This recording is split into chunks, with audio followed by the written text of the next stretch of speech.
Welcome to One on One with the Grim One. I am your host, the Slayer of Posers, the most electrifying man in corpse entertainment, the Necrosexual.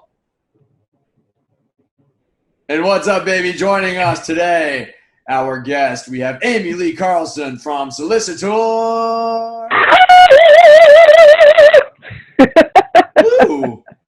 It happens. It was definitely a highlight of my 2019, seeing Solicitor perform live in Philadelphia at the Metal Street Punk Massacre in the parking lot of a church in Philadelphia, and then also seeing you a few nights later at the Decibel Tour with Obituary and, of course, Abath, one of my most favorite. Oh, that was a great night. Yes, a wonderful stretch of time. And here we are. Feels like decades later. Right. Seriously. Our brain has been hit with a lot of news, of pandemics, of current events, and of course we've been hit with a blazing new Solicitor album, Spectral Devastation. Well done. That was excellent. Thank you. Definitely a Necrosexual's choice for Album of the Year at this point in time, because believe it or not, we're already halfway through this trash fire year of 2020. Crazy, right? Yes, it is crazy. And you were definitely kicking off this Roaring Twenties with a hellacious new album to enter this decade. So, well done. Little did we know. Little did we know. Time makes fools of us all. God damn it.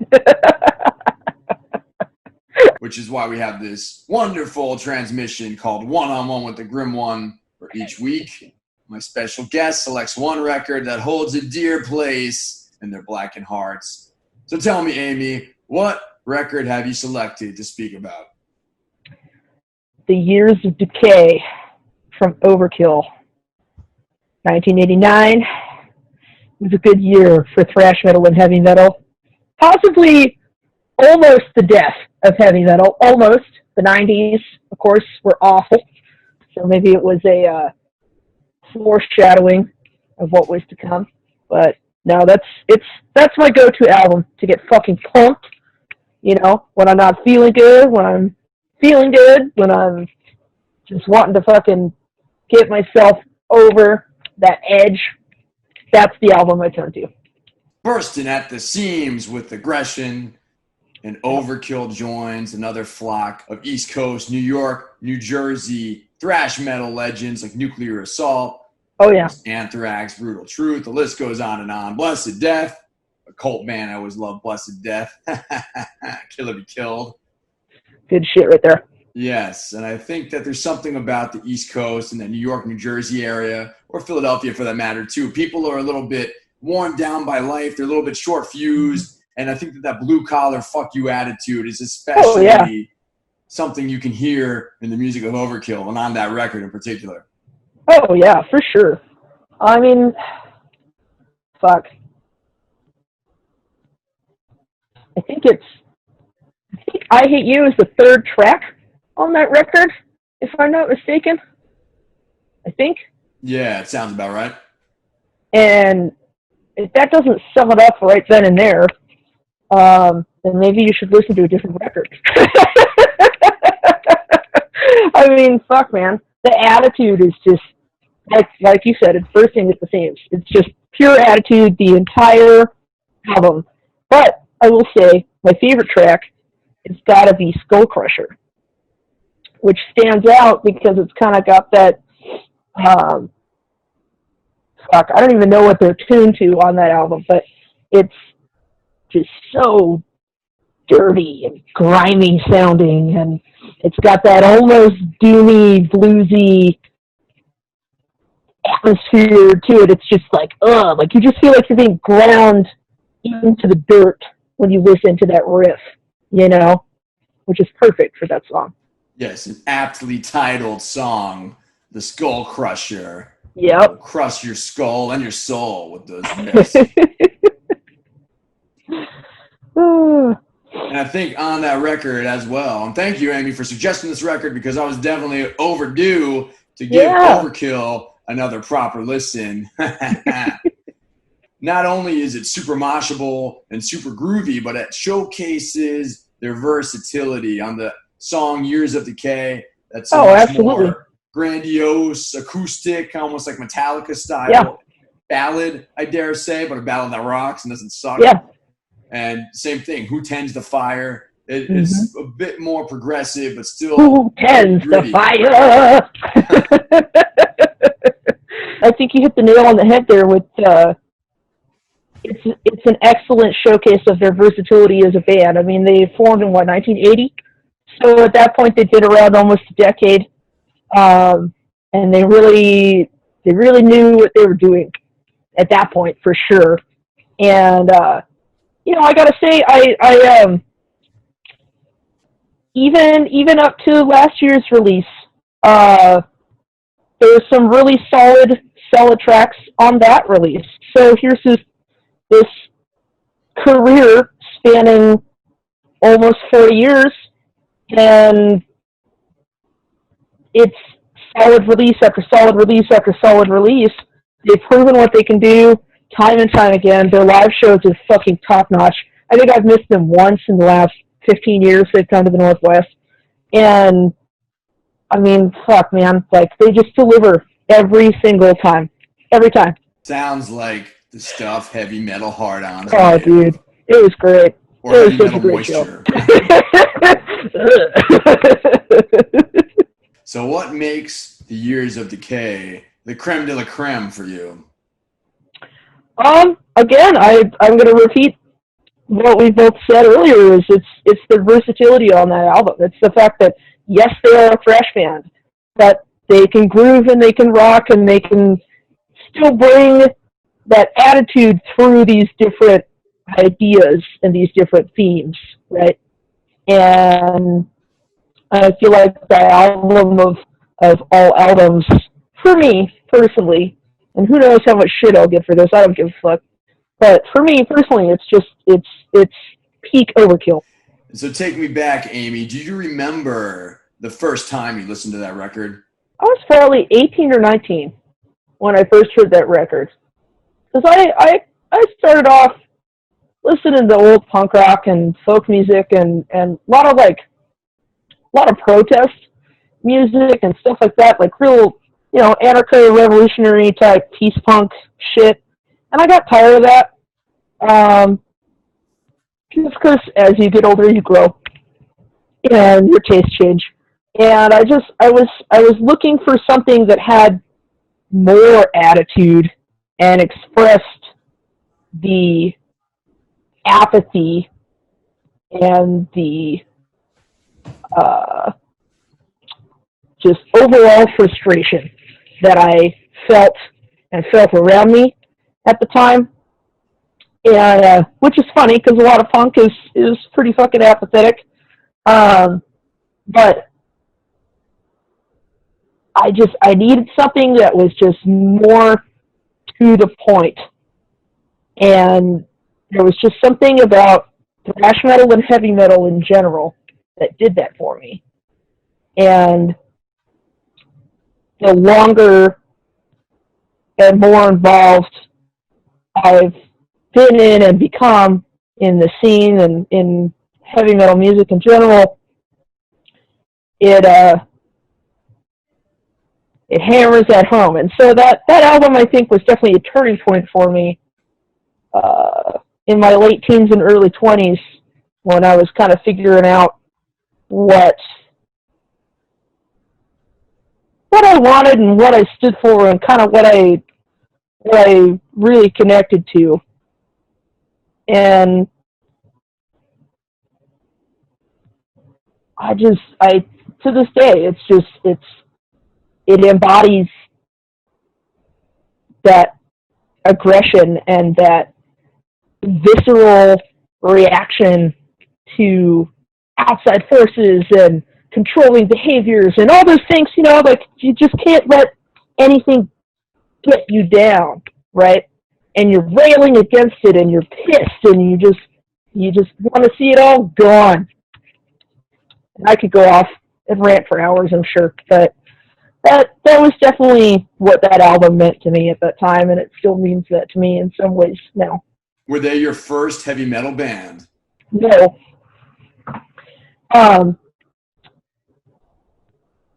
It's kind of hard to think back now just because, the local radio stations and rock stations and things like that, they only had a few songs in rotation, right? Because especially living in the Northwest, the ever-present ghost of grunge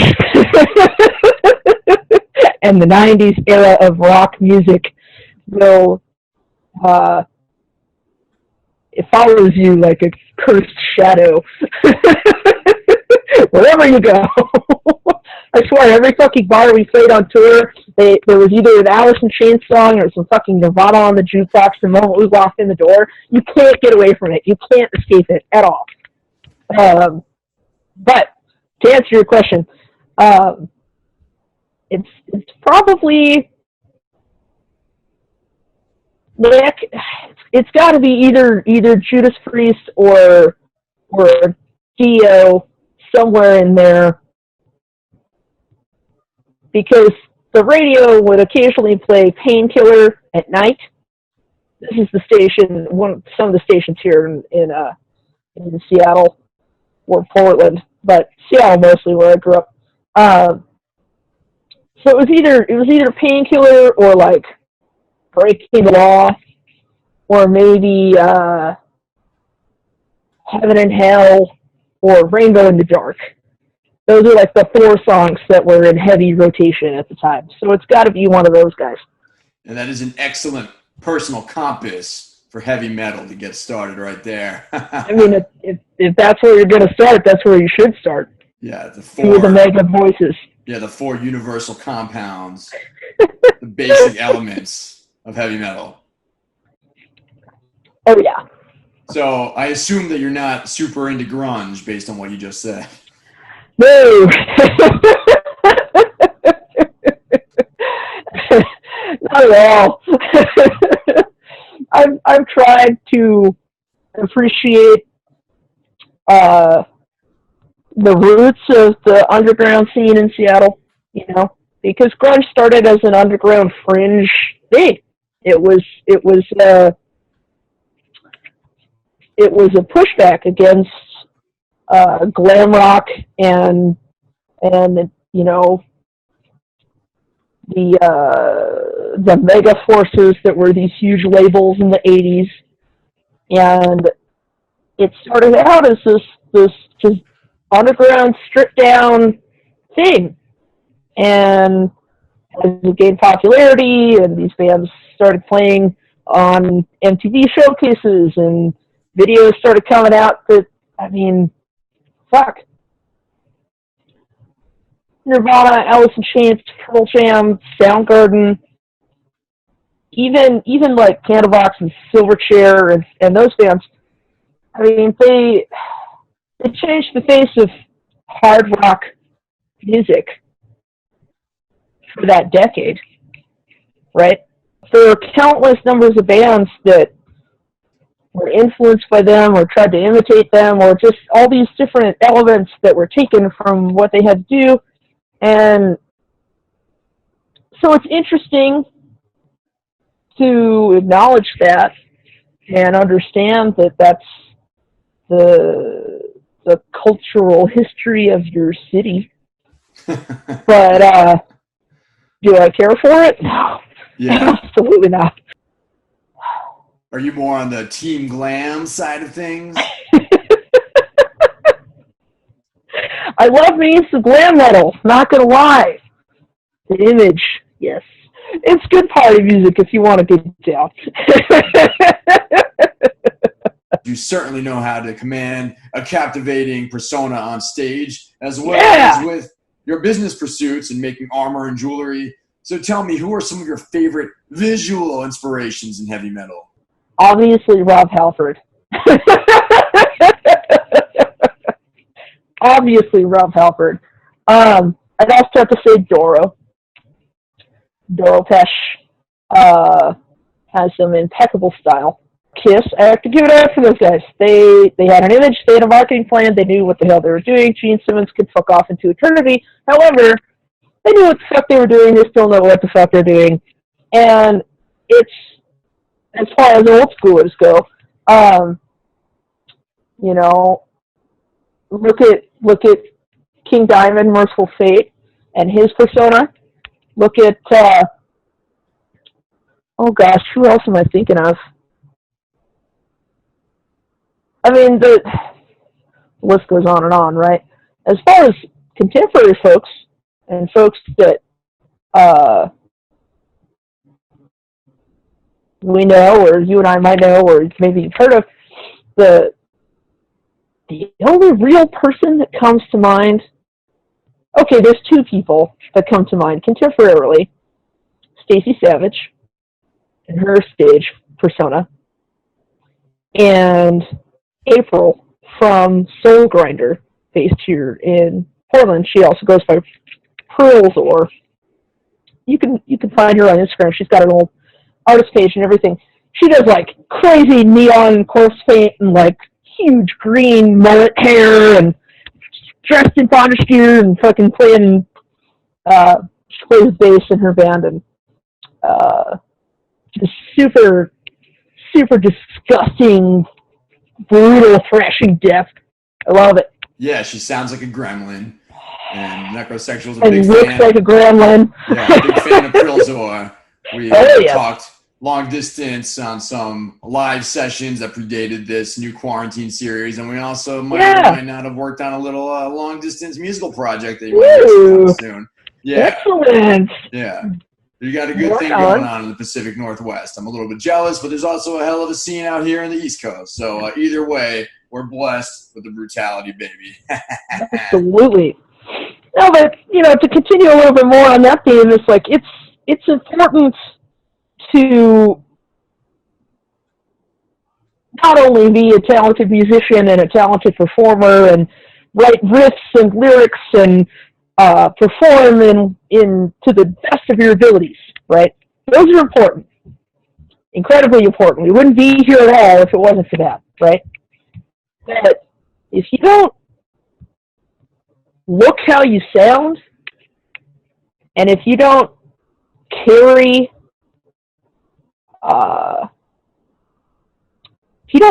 that through in your performance, especially when there are so many new and upcoming bands out there right now in this resurgence of heavy metal that we've been seeing in the last 10 years,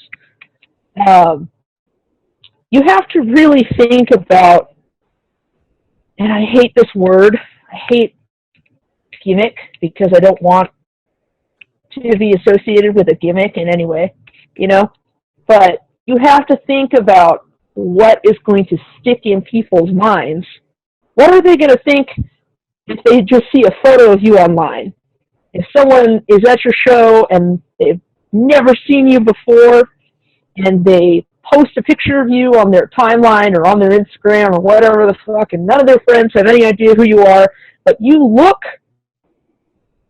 so out there or intriguing, or there's just something about that draws them in, and they've never even listened to you before, but it piques their curiosity and they want to know more about you, then you're doing something right? Absolutely. What makes you, especially in the 80s, such a fine decade across the spectrum of heavy metal, whether it's thrash or speed metal or early death metal or black metal or power metal or just the classic stuff.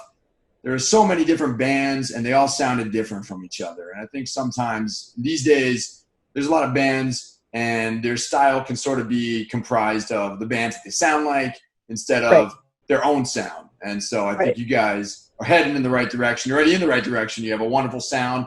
You look like nobody else. You definitely sound like nobody else. Thank you. Well, tell us a little bit about your own enterprising endeavors as a jewelry maker. Like, what's going on in that part of your world? Man. Honestly, I these last few months, since the onset of COVID-19 and coronavirus-induced restrictions and stay-at-home orders and all of the complications with that. I've taken a bit of a hiatus from my jewelry business. I'm just not really feeling it right now. I've been out of work since April 9th. I had to think about that for a minute. Sorry, March 9th. March 9th. Yes. And I've only recently gone back to work, but at severely reduced hours. Like most people who've gone back to work, it's just really kind of this little roller coaster we're riding right now. Trying to figure out if we're going to stay open, if we're going to continue doing what we're doing or not. So I could have leaned pretty heavily into cranking out everything that I possibly could, but I chose instead to focus more internally on Solicitor and focus on writing for the next album and focusing my creative endeavors and my creative energies on sustaining this band through this pandemic and getting through this time that we're facing, having to reschedule everything versus trying to make a little cash here and there. So it's a weird time for my business. I mean, I've done what I can right now to complete any custom orders that I had waiting on the back burner. I've done what I can to ship out everything that I had waiting because, I mean, shipping times have been insane, and like some packages have ended up across the country when they don't need to be across the country, and then they get returned, and then they get sent out again. It's just, everything's chaos. And so I've just been trying to balance and reprioritize and reorganize what's most important. So for the time being, it's just not at the forefront of my mind right now. You know, I love creating. I love making things for people to wear. I love when people can express themselves through their jewelry and through their clothing and through their accessories, because those are things that you can change. Those are things that you can put on and take off. You can alter. You can dress up. You can dress down. You know, those are things that, okay, I'm feeling aggressive today. I'm going to wear a bunch of spikes and leather. I'm feeling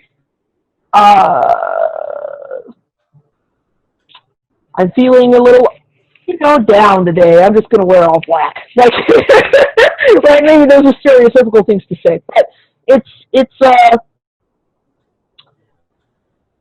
being able to contribute to someone else's self-expression because they identify with what you're doing or they like something about what you're all about. That's the connection that you can foster. You might not even know that person. They might not even know you, but it's a connection that you can foster with that person through self-expression.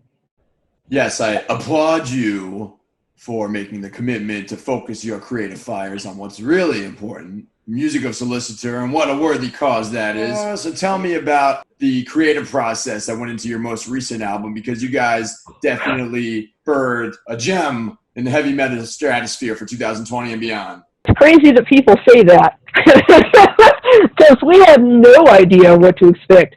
To give you a little bit of a timeline, and I've said this a few times in other interviews, we had an absolutely insane deadline, like absolutely fucking insane deadline.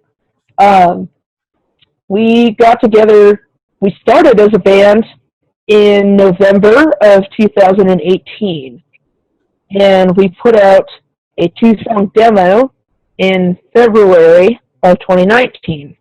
Then we recorded a 4-song EP, and we released that in May of 2019 when we performed at Legions of Metal in Chicago. Okay? That was also the weekend that we signed to Gates of Hell Records out of Italy, the baby sister label to Crusader. And they asked us to write, record, and deliver a full-length release by January 2020. Okay, so we're talking sign to the label in May, deliver full-length in January. It's less than a year already. Yeah, delivering the goods, indeed. Delivering the goods. When you have that pressure, it can either completely implode or you come out with a diamond, and your new record is definitely the latter.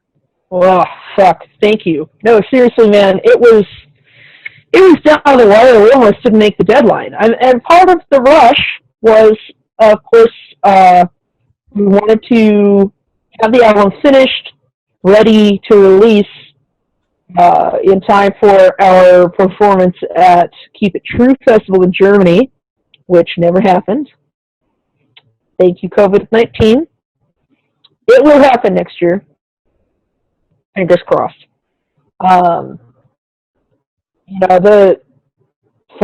We were writing songs in the studio and recording as we went. Like, it was that dire. I think both Betrayer, Terminal Force, songs off the record, and Grip of the Fist came together in the studio. Terminal Force, we had to rearrange and change the key of in the studio. Wow. Is it one of those cases where it's like, it sounds too much like the other song, we have to downtune it? Right. It was totally one of those. It's like, this sounds too happy. Like, it just sounds like less. Give us less happy. Less happy and more merciful fate. Like, and yeah. I mean, it was just it ended up being Terminal Force. I think is one of the most complimented songs out of most of the reviews that I've read of that album, which is crazy because it's 2 verses and 1 chorus line. Hey, simple is better, baby. Sometimes the things that you just split out in the heat of the moment has that creative spark that makes it memorable, and it's very hard to recreate that when you have time on your hands. It just is of the essence, catching that magic in a bottle. I think you're right. It definitely captures a moment where we are. For us, it was a very frenzied moment. But so far, as this year continues, it's turning into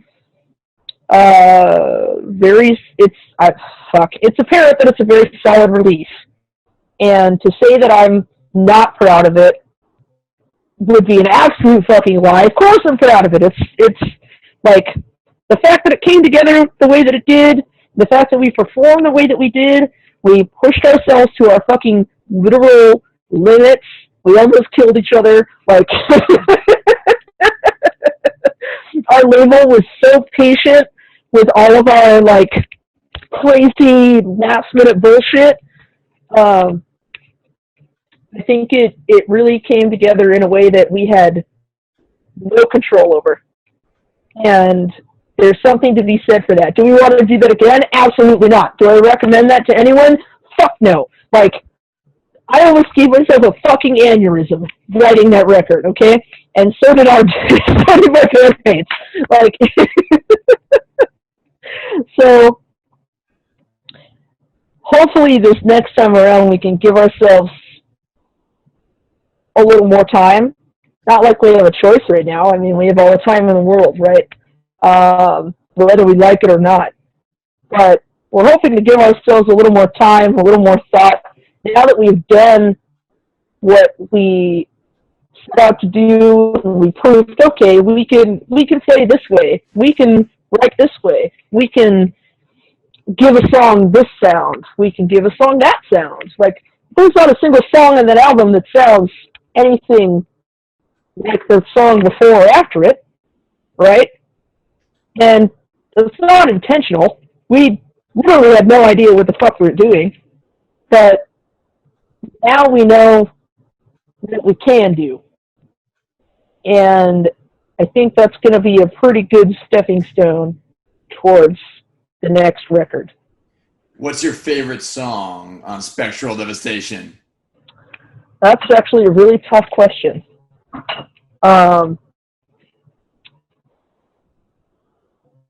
all of these songs have been performed live, so that makes it difficult to answer. Oh, wow. Yeah, I never thought about that. Yeah, right? We haven't even had a chance to say the thing and play live. That one song, it has the gang vocals, like the live gang vocals, hey chant. That was like the first time I've ever listened to a record where you guys anticipated the crowd chanting hey and then wrote the hey, hey, hey into the song. That would be the first song. That would be Blood Revelations, the first track. Yeah. That Keep It True festival must have been on your mind, baby. It absolutely was. Also a little bit of little inspiration for Creeping Death, not gonna lie. No, but yeah, no, that song is great live. That's a really fun song to play. I think the more we've been able to practice it, and the more, because we have been able to practice throughout this whole quarantine situation, we have been able to practice. I think Terminal Force is actually one of my favorite songs off the album. We have not played that live yet, and it'll be interesting to see how that goes over. The one that's stuck out to me, the one song that grabbed my attention, was The Red Queen. Yeah! What do you like about it? I feel like that's you. I feel like you're the Red Queen. Maybe, possibly. Maybe the blonde queen, but I definitely was like, oh, it seems like this is like about Amy or your personality. It reminded me of you from Old Little We Spoke, so that was a cool song. And it's a very catchy song, so of course. It's super catchy. The whole album is incredibly catchy. I need to listen to it again now, just talking about it with you.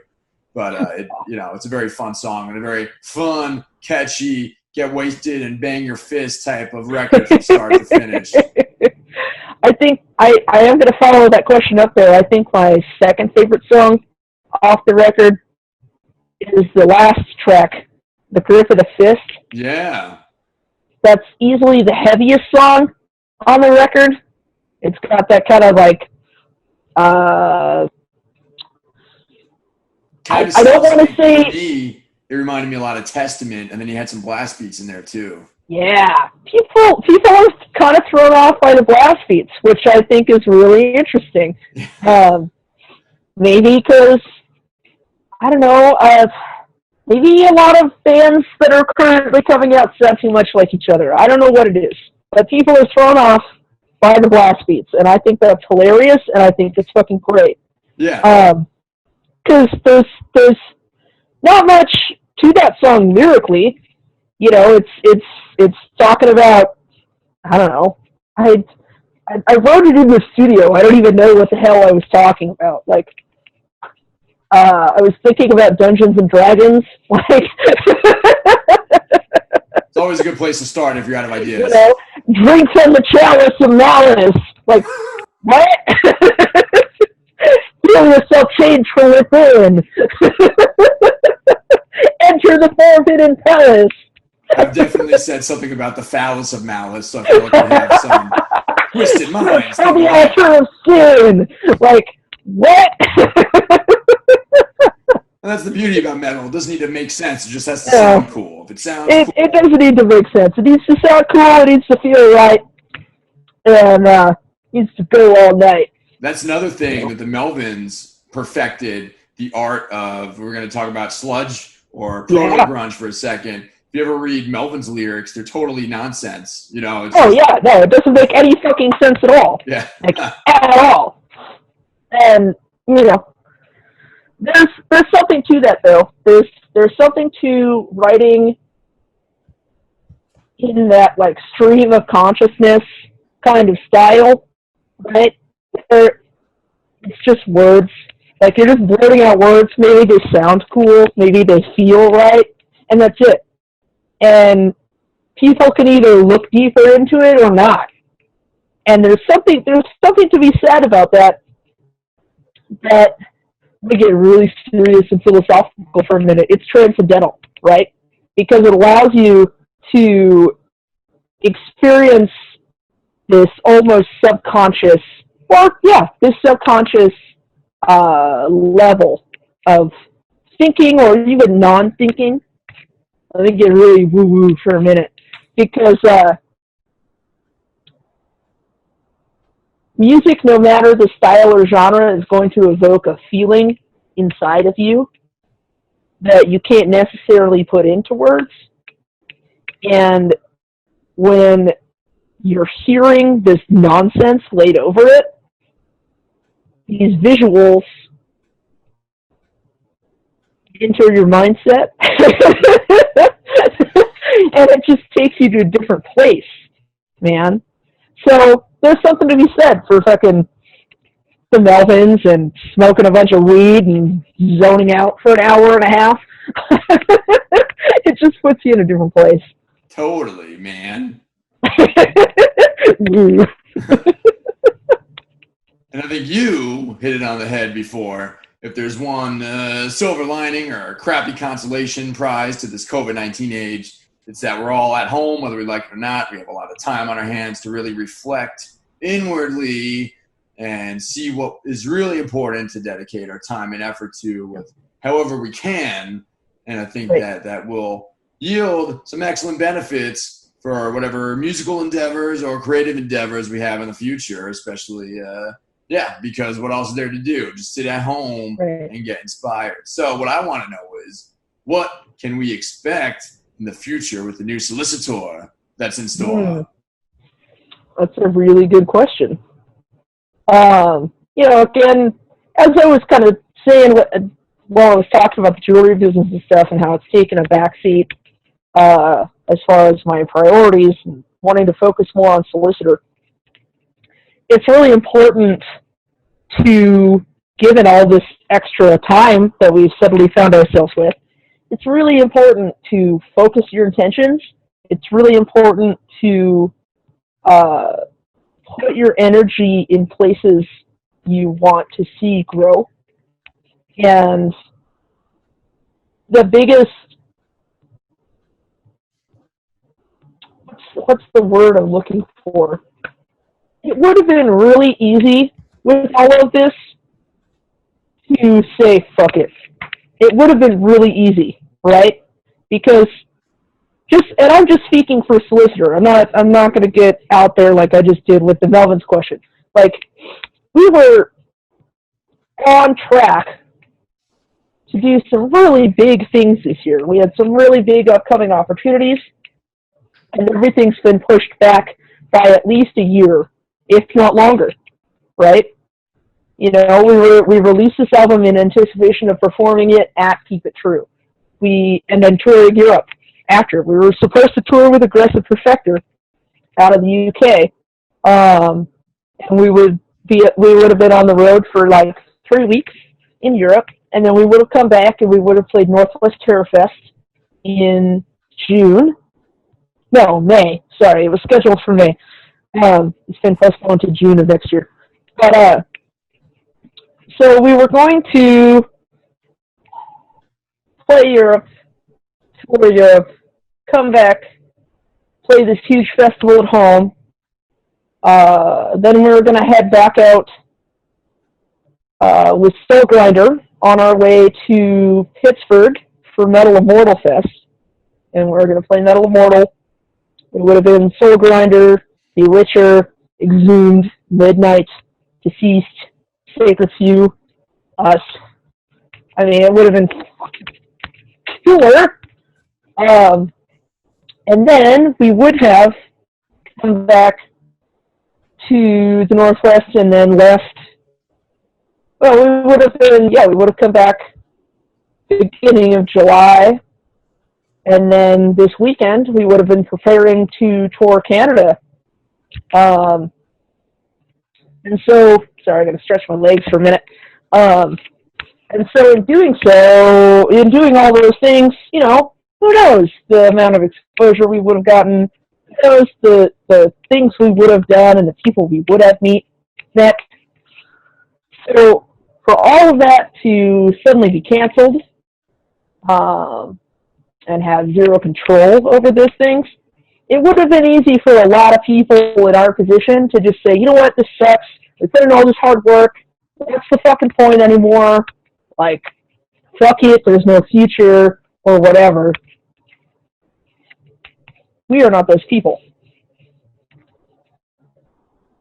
This time around, you know, again, like I said in the previous question, we have all of this free time, whether we like it or not.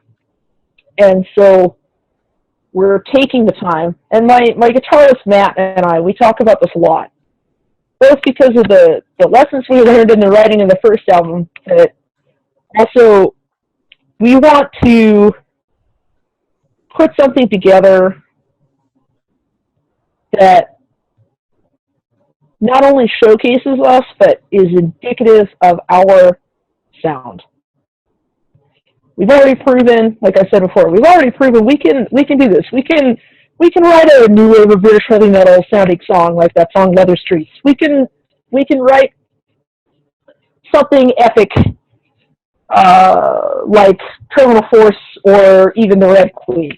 We can write really aggressive thrash song like Spectral Devastation. You know, we can do that. But we need to figure out and distill our sound. And I think with this next record, we're going to do that. Some of the stuff that we've been coming up with so far is darker, and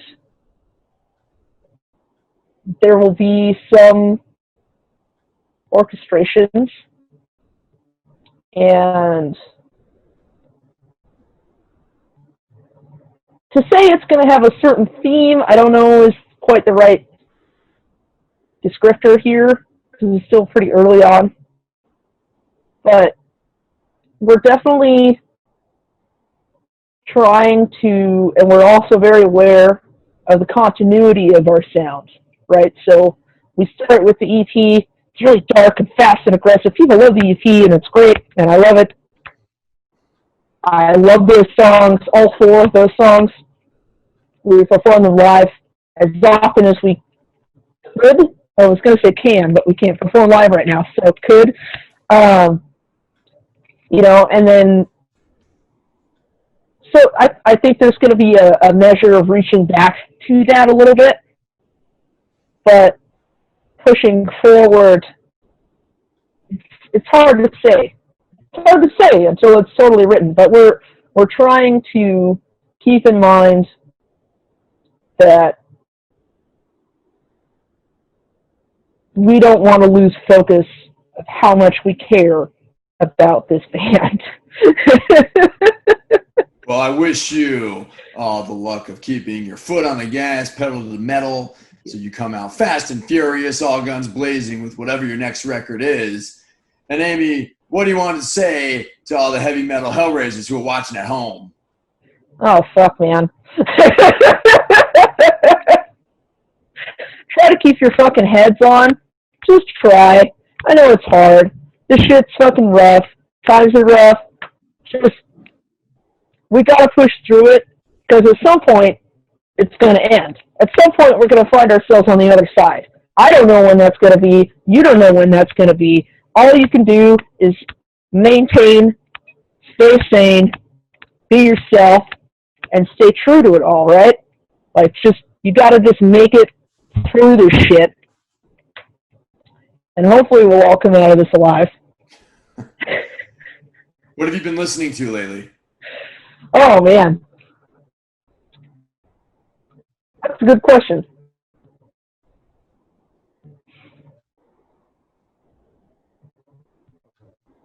You know, I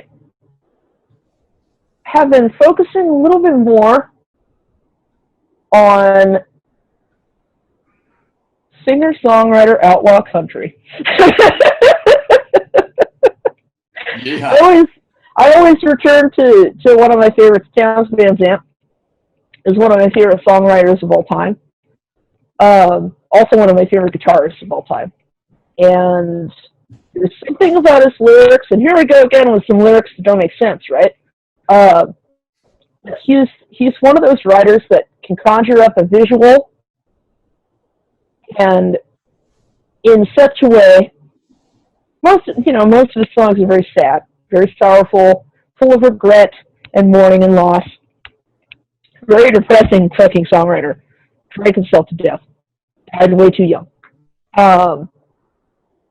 But there's something to be said about that soul-searching yearning of his songwriting that I revisit again and again.